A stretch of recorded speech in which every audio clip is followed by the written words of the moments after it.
I've been a huge fan and owner of the Beyerdynamic DT 770 Pro 250ohm version for a couple of years now. I did a review of that headphone a few weeks ago, and there's a link up in the thingy. Recently, I also got hold of the 80ohm version, which is the same build and comfort, but a slightly different sound. Do I like it more than the 250ohm version? Well, let's get into it. Hey guys, this is Noel and this is Wheezy Reviews, and each week I take a look at something audio related and let you know what I think. So if you're into that kind of thing, then make sure you subscribe. So this is the Beyerdynamic DT 770 Pro 80ohm version, and I'm not going to go into a huge amount of detail about the build and comfort of this, as it is the same as every other DT 770 Pro. If you want to see why I think this is one of the most well-built, durable and comfortable headphones around, then check out my review of the 250ohm version now, and then come back here to watch this one. However, briefly, the 80ohm version is the same mix of plastic and metal with a comfortable and replaceable pleather headband, and nice soft and plushy velour ear pads. However, on this version we also have a 3-meter straight cable, whereas on the 250ohm version it used the coil cable. Now, just like the 250ohm version, this one also has a 3.5mm jack with a screw-on 4-inch adapter.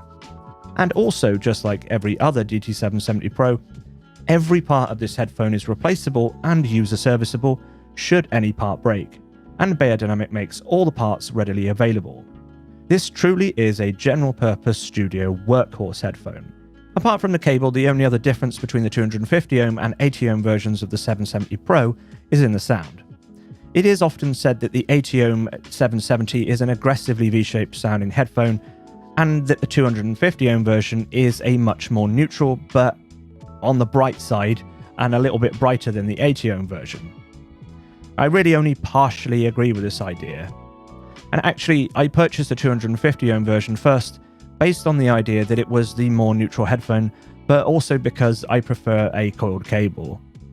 The 250ohm version is really not neutral in old school terms. It would certainly be considered too bassy and bright.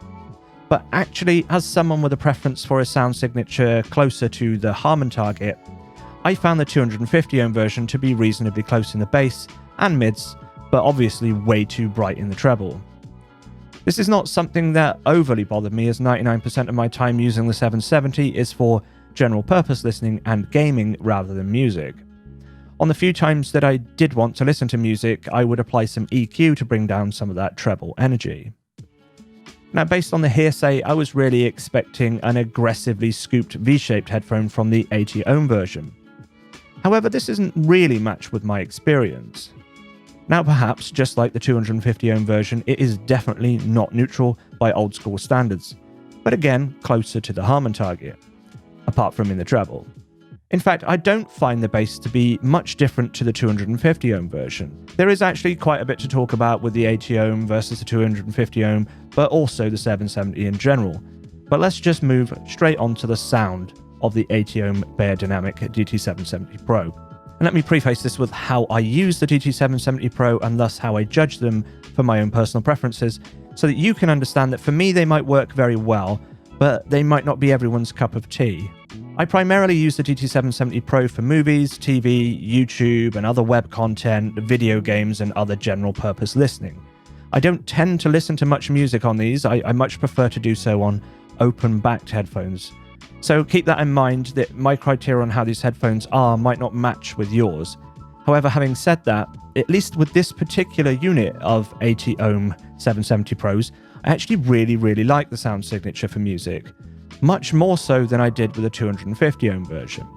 Okay, so just like the 250ohm version, we have the same decent imaging and excellent soundstage for a closed-back headphone. This is a soundstage that rivals some intimate open-back headphones.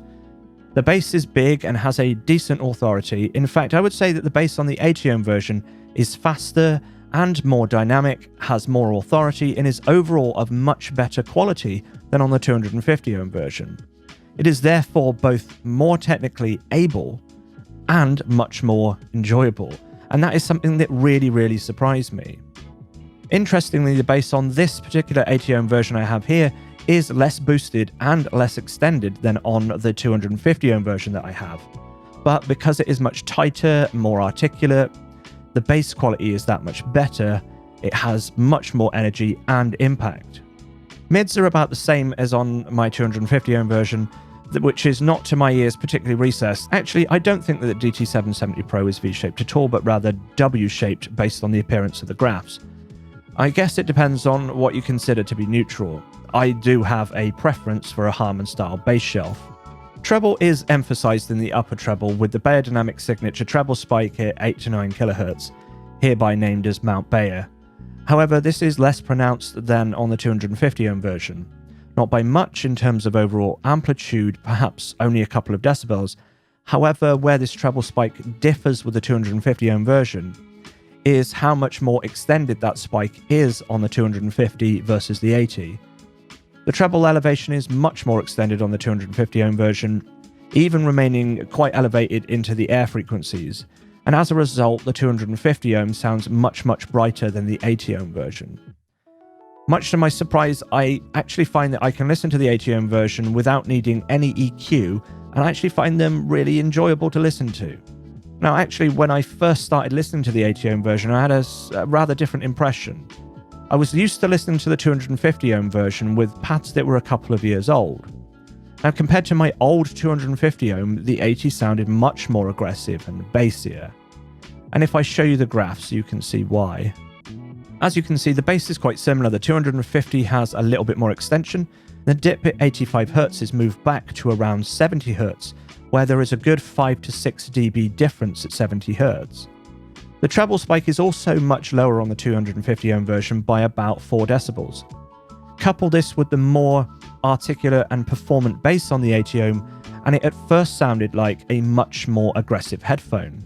That was until I put new pads on the 250 ohm version and then compared them. As you can see, there is a little bit more extension and elevation on the 250 ohm version below 60 Hz. There are actually the same characteristic dips at 85 Hz and 200 Hz. In fact, they look remarkably similar right up to the treble spike at around 8 to 9 kHz, where the 80 ohm is a couple more dB lower, but the 250 has more treble extension. Perhaps now would be the best time to address the elephant in the room with the DT770 Pro, and that is unit variance and pad wear. The DT770 Pro has been around in various guises for decades. The design, construction and build process has been changed slightly and has evolved over time. The sound has also changed slightly with this evolution. However, even with identical units from the same time frame, there's often a fair amount of unit variance. Typically, this would be most noticeable in the extremes, such as in the bass and the treble, but there have been a few accounts that two seemingly identical DT770s sounded completely different. There is also the added confusion with this that when you also consider earpad wear, because over time as the earpads wear, the foam degrades, they become softer, more shallow, and they also might wear unevenly around their circumference. The sound of the DT770 is heavily impacted by this pad wear. Typically that means a decrease in bass and treble volume over time. Now here I can show a measurement of my 250 ohm 770 with old pads. Notice the channel imbalance caused by uneven pad wear. Now here is the same unit with brand new pads. Notice the dip at around 85 Hz is moved back to around 70 Hz with the old pads. There's a difference of about 6 dB here that is definitely audible.